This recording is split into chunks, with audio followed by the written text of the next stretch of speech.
All right, hi everyone. We're gonna demonstrate what your melting ice experiment is going to look like. So you wanna have collected your things. I've got 3 ice cubes. I've got some labels made.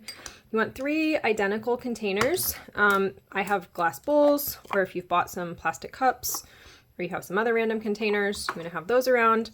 Also have a ruler, and we wanna work in centimeters. In addition, I've got my lab procedure, including my data table handy so that I can write things down as I go. So once I've collected everything, we want to keep this ice intact, so pop it back in the freezer if you need to.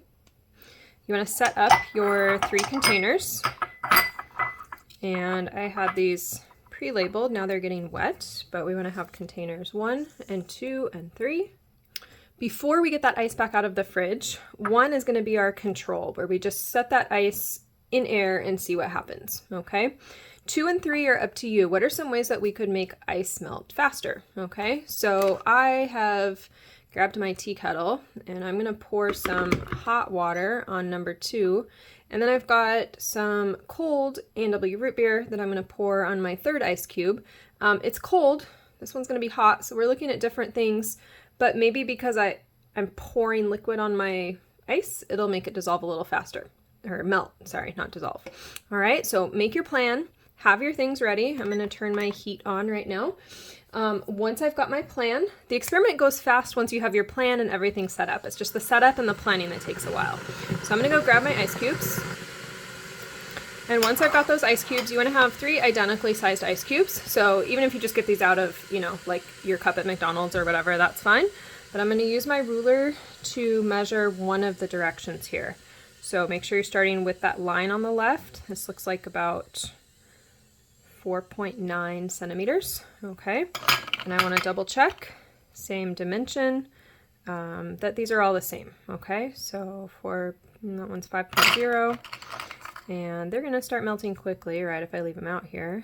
So that one's 5.1. Another option, you could hold your ice cube. I feel them melting in my hand, so that's giving me an idea. All right, that data is going to go into your data table. So I measured that these were between 4.9 and 5.1 centimeters.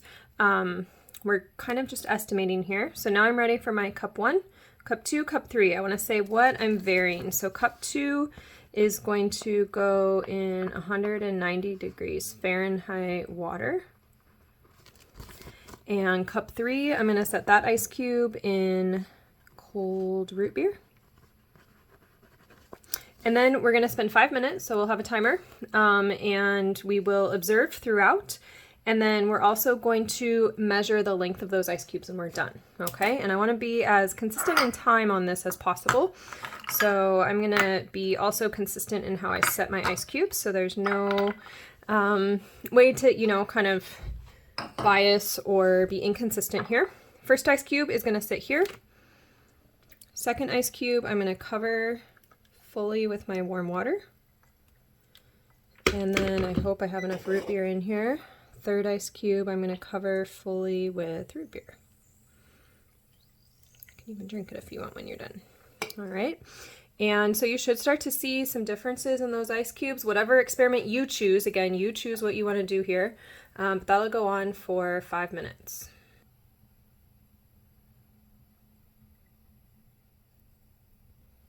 Notice as these are sitting here, I don't want to introduce any other variables, right? So I don't want to shake one or stir them.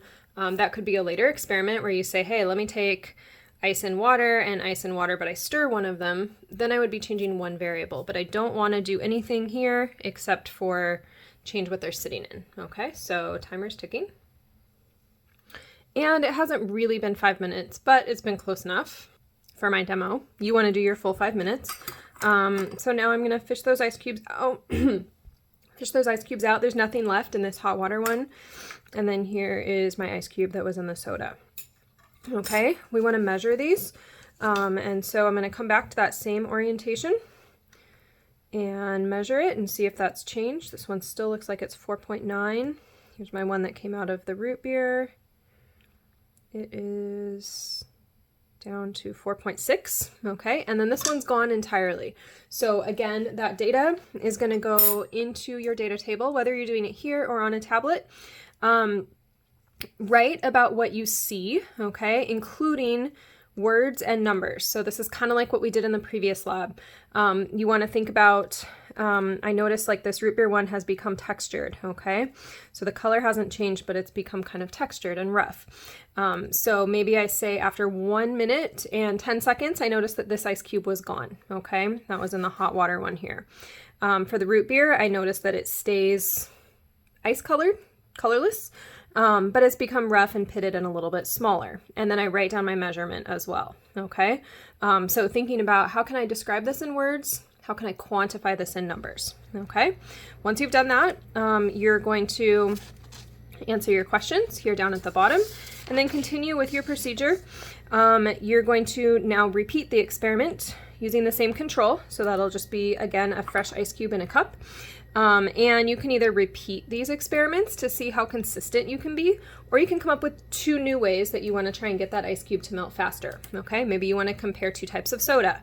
Maybe you want to do hot water and hot water with stirring, okay? But we're only ever changing one variable. One thing is being adjusted as we do these experiments because we can learn more that way, all right? So that is your melting experiment. All right, we're going to take a look at the second part of this experiment, which is turning water vapor, so that would be the humidity in the air, into solid ice. Okay, so we're going to spread out molecules and condense them down into a liquid and then freeze them into a solid.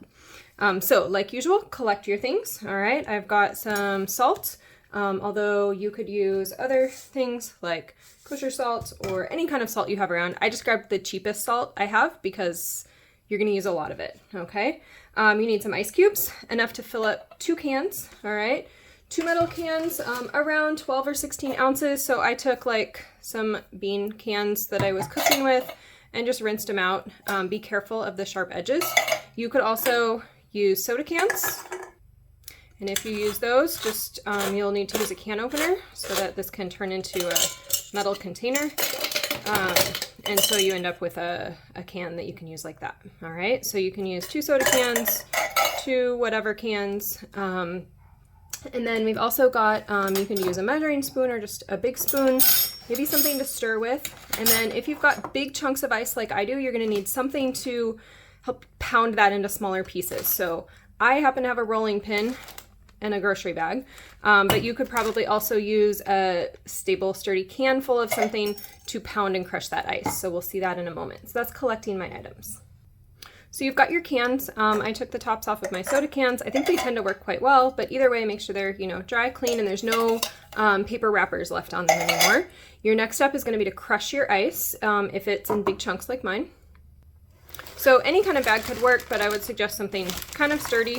I'm gonna take my ice, throw it into my bag, and then, I don't know, get a little frustration out. All right, so with a rolling pin, pound it, or just with, a heavy can of something maybe that you have around. This actually is easier than a rolling pin.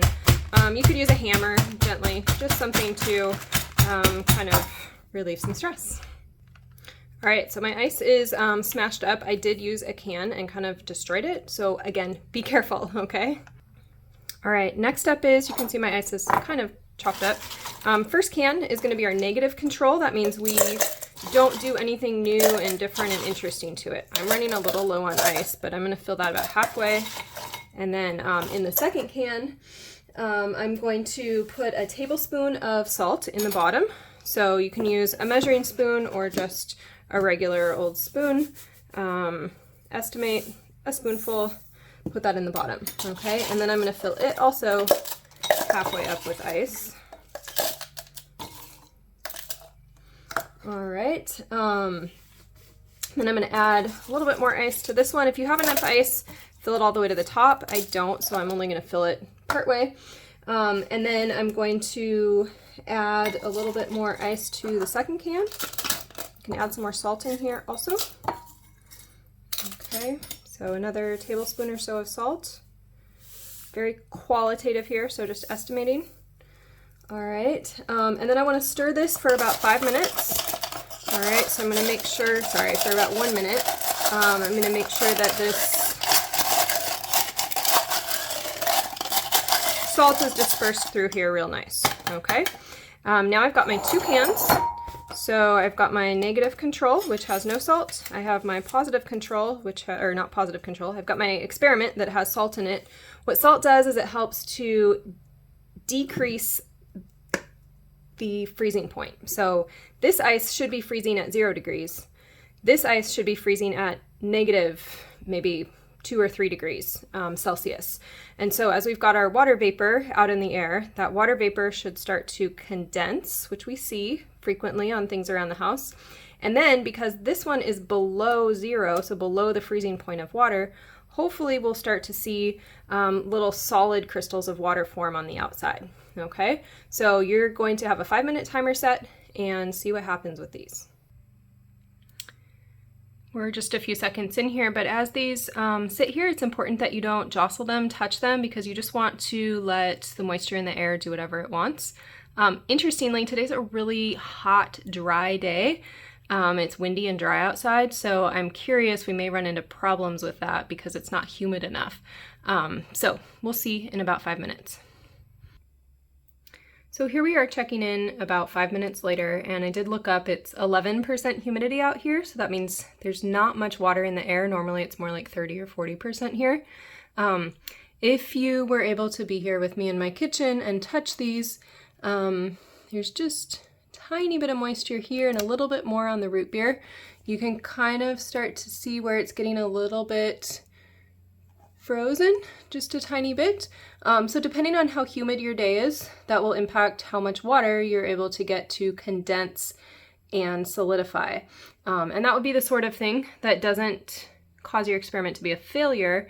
It's just something to talk about, that there's different amounts of moisture in the air depending on a given day, and therefore you get different amounts of condensation. And that's actually a big deal. Like that can impact if you can do different procedures at the hospital. Even if it's too dry, they can't use certain types of anesthetics. We were just in and the anesthesiologist was telling us that. So humidity makes a big difference. More humidity means more water in the air, which then we would have seen condense here. Less humidity means less water in the air, and so that's why we aren't seeing much here. So hopefully that gives you an idea how the experiment will go, and I hope you get a nice humid day to do your experiment. Here we are about 15 minutes later on a day that was pretty dry, and you can start to see that there's a little bit of frosty, solid water appearing on here. You can pretend that you went up to the mountains, scrape a little bit of snow off. And you'll also notice that it's only frosty up to a certain point, and that's because you need a cold surface to get those water molecules to condense and then freeze. And so up here, there's no ice inside of the can. All the ice is down here. So that's why we're seeing those water molecules condense. Condense means turn into the liquid water, and then freeze, and that's turning into the solid. But it took a longer time for this moisture to build up today because it's not very humid. So you might see that happen, might see it get nice and frosty a little bit faster if your day is not quite so dry as today.